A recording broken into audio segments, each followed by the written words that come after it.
Assalamualaikum warahmatullahi wabarakatuh. Muslimah yang dirahmati Allah, jumpa kembali di Muslimah TV. Di video ini kita akan membahas tentang Nabi pergi mengendarai buruk pada saat Isra Mi'raj. Al-Mustafa adalah istilah yang mengandung makna spesial. Secara bahasa, Al-Mustafa dapat diartikan sebagai manusia pilihan, manusia yang posisinya mengatasi segala kelompok manusia lainnya. Jika diibaratkan dalam sebuah perlombaan, maka dimulailah dengan babak penyisian.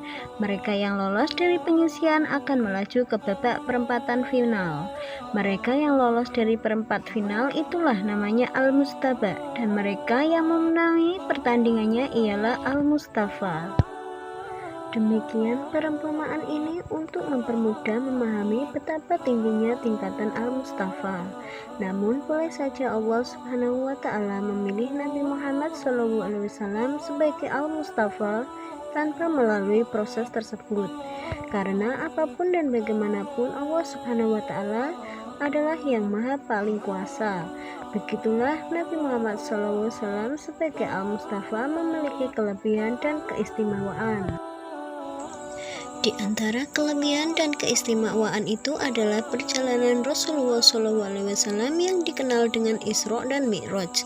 Sebagai sebuah momentum, Isra Mi'raj dapat dilihat dari berbagai sudut pandangan sesuai dengan kacamata masing-masing.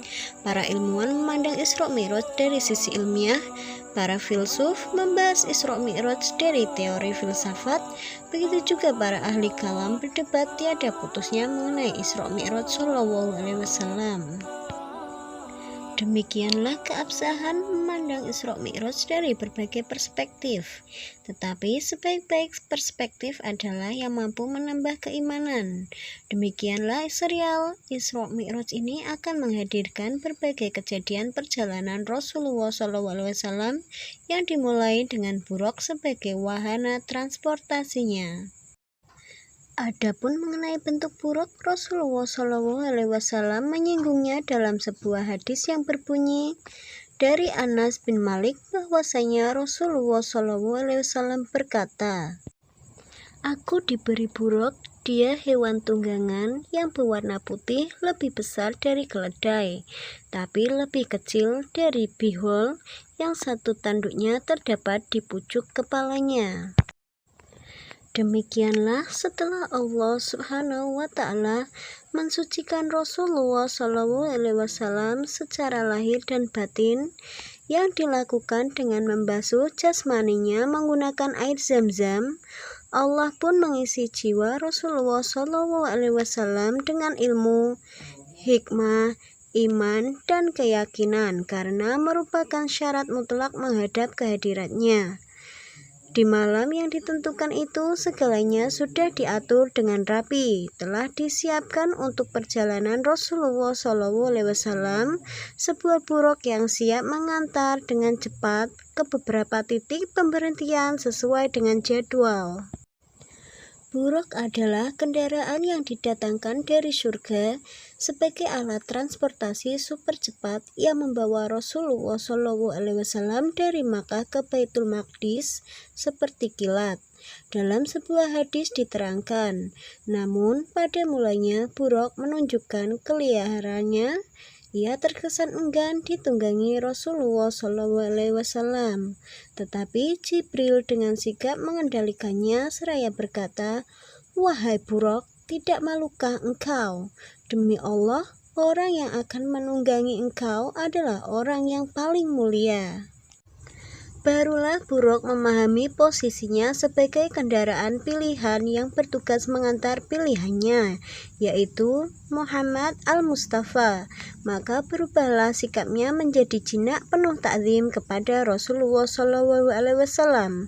Kemudian mereka, Rasulullah SAW, Jibril dan buruk bertiga berangkat bersama menuju Baitul Maqdis. Sebagaimana diterangkan dalam hadis dari Abdullah bin Mas'ud bahwasanya Rasulullah SAW berkata, "Aku telah disediakan buruk, aku pun duduk di belakang Jibril dan berangkatlah bersama. Ketika hendak naik, kedua kakinya diangkat ke atas, dan ketika turun, kedua tangannya yang diangkat. Di tengah perjalanan diperlihatkan kepada Rasulullah SAW berbagai fenomena yang syarat makna, walaupun itu hanya sekelebat saja, karena cepatnya laju buruk tetapi mengandung pelajaran yang mendalam. Sempat Rasulullah SAW dalam perjalanan itu melihat orang tua renta sebagai isyarat umur dunia ini yang sebanding dengan sisa umur orang tua itu.